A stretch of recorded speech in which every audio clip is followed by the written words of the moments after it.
Le XB-70 Valkyr, conçu à la fin des années 50, était un prototype de bombardier nucléaire supersonique qui n'a jamais été produit en série. Le XB-70 Valkyr, avec ses 6 moteurs, était capable d'atteindre l'impressionnante vitesse de Mach 3 à 21 000 mètres d'altitude. À ces vitesses, on s'attendait à ce qu'il soit pratiquement immunisé contre les avions intercepteurs, la seule arme efficace contre les bombardiers à cette époque. Pourquoi n'a-t-il pas été produit en série? Nous l'expliquons dans une nouvelle vidéo de l'Aéropédie de Monde de l'Aviation.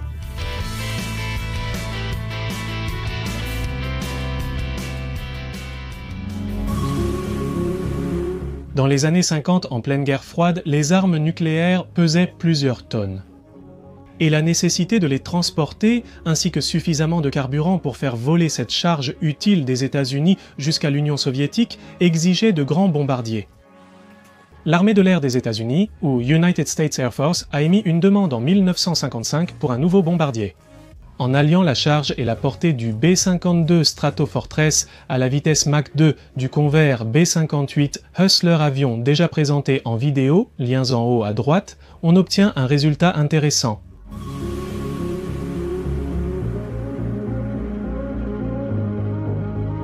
Des projets combinant moteur à réaction et propulsion nucléaire ont été envisagés, puis abandonnés.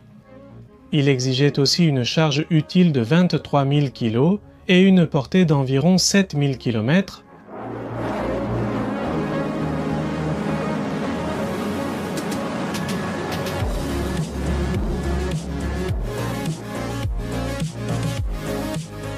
Boeing et North American Aviation ont présenté des propositions, mais les deux entreprises avaient proposé des conceptions si grandes qu'elles ont été rejetées. Même le général de l'United States Air Force à cette époque, Curtis Lehman, déclara que ce n'était pas un avion, mais une formation de 3 navires. Il a dit cela en raison de sa grande taille.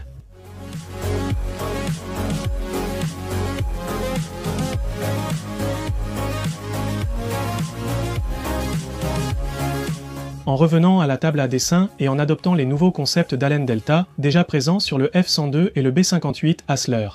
Les rampes d'admission variables et des moteurs tolérant de plus hautes températures ont mené à une découverte intéressante. Un moteur optimisé pour la haute vitesse consommait 2 fois plus de carburant à cette allure qu'à des vitesses subsoniques, mais l'avion volait alors 4 fois plus vite. Donc, la conclusion était que la vitesse de croisière la plus économique en termes de carburant consommé par kilomètre parcouru serait la vitesse maximale. Par conséquent, l'appareil allait effectuer tout son trajet de combat aller-retour à cette vitesse maximale. La question était de savoir si c'était faisable dans l'avion réel.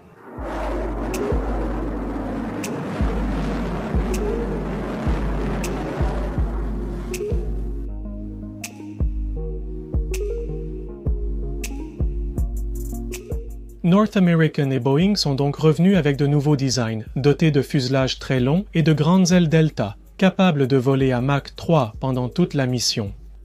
Mais North American a proposé un design novateur où les extrémités des ailes pouvaient être actionnées hydrauliquement pour les abaisser et améliorer les caractéristiques de stabilité lors des vols à des vitesses supersoniques à haute altitude avec un angle pouvant atteindre 65 degrés avec le reste des ailes. Cela permettait également de mieux exploiter l'effet de portance par compression, grâce auquel l'onde de choc supersonique était canalisée entre les extrémités des ailes et la surface inférieure plane de l'avion, augmentant ainsi la portance jusqu'à 30%.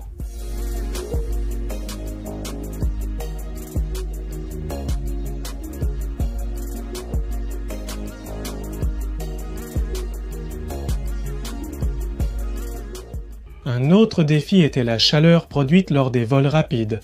À Mach 3, cet avion atteindrait environ 230 degrés Celsius à cause de la friction, et sur les bords d'attaque, la température pouvait dépasser cette valeur. 300 degrés Celsius? La solution proposée pour faire face à cela consistait en de fines feuilles d'acier inoxydable, soudées sur les faces opposées d'un noyau en nid d'abeille. Aussi, l'usage du titane pour les bords d'attaque et le nez. Pour refroidir la structure, le carburant traversait l'avion avant d'être brûlé dans les moteurs.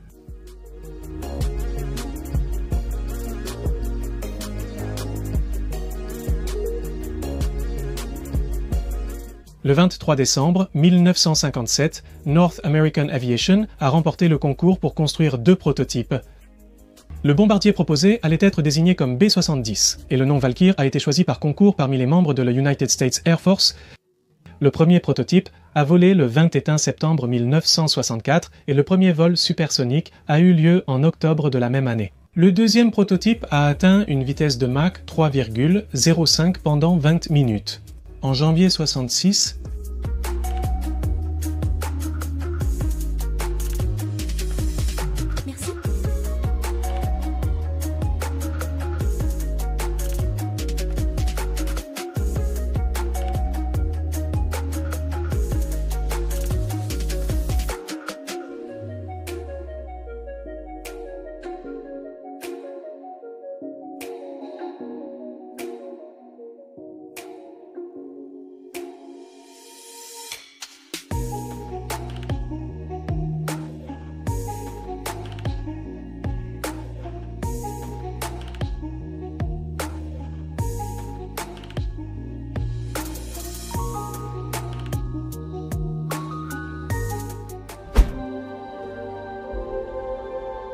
le 8 juin 1966, le XB-70A numéro 2 volait en formation serrée avec 4 avions, un F-4 Phantom, un F-5, un Talon 38 et un F-104 Starfighter.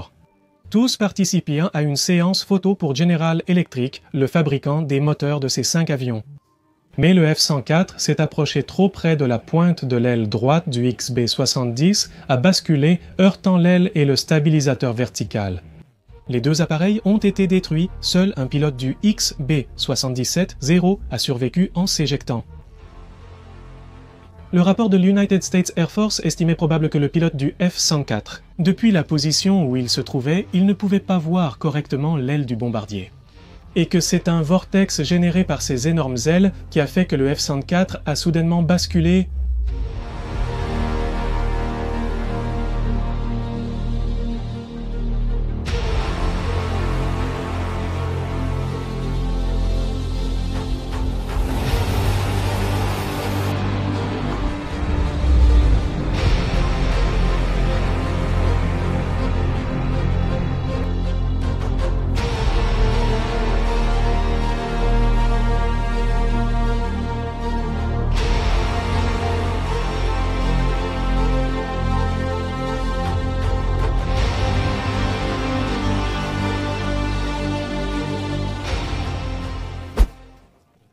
Bombardeur stratégique supersonique en delta avec canard.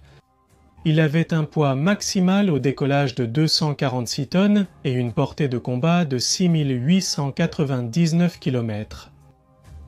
Sa vitesse maximale était de Mach 3,1 et il disposait d'une soute interne pour 23 000 kg d'armement.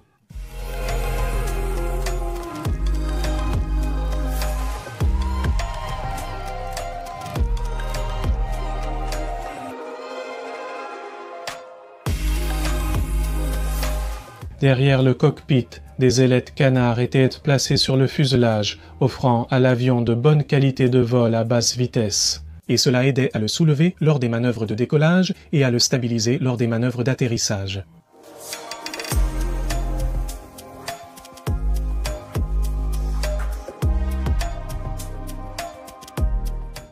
Six turboréacteurs General Electric assurèrent la propulsion.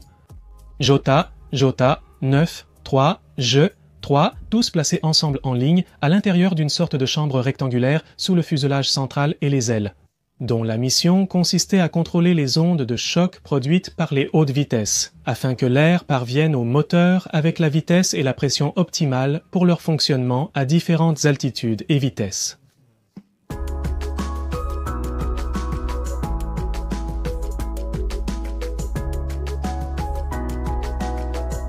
Lorsque cet aéronef a été développé, c'était une époque où seules 2 armes étaient efficaces contre les bombardiers, les avions intercepteurs et l'artillerie antiaérienne.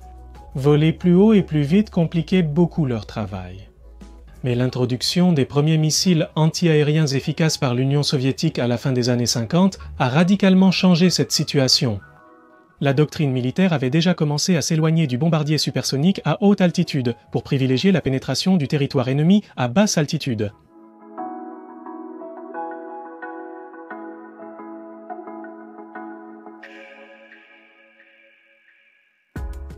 À son arrivée au pouvoir dans les années 60, le président Kennedy a annulé le programme après 800 millions de dollars dépensés, environ 7 milliards aujourd'hui, le jugeant inutile et injustifiable économiquement.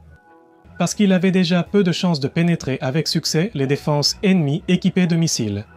Les données de vol, les essais, ainsi que tout ce qui a été appris, ont été utilisés pour des conceptions ultérieures comme le SR-71 Blackbeard et le BE-1 lancé.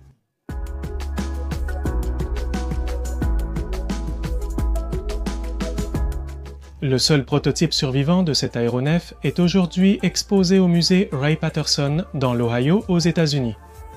À bientôt pour une nouvelle vidéo. Je suis Marcos, voici l'Aéropédie. Merci.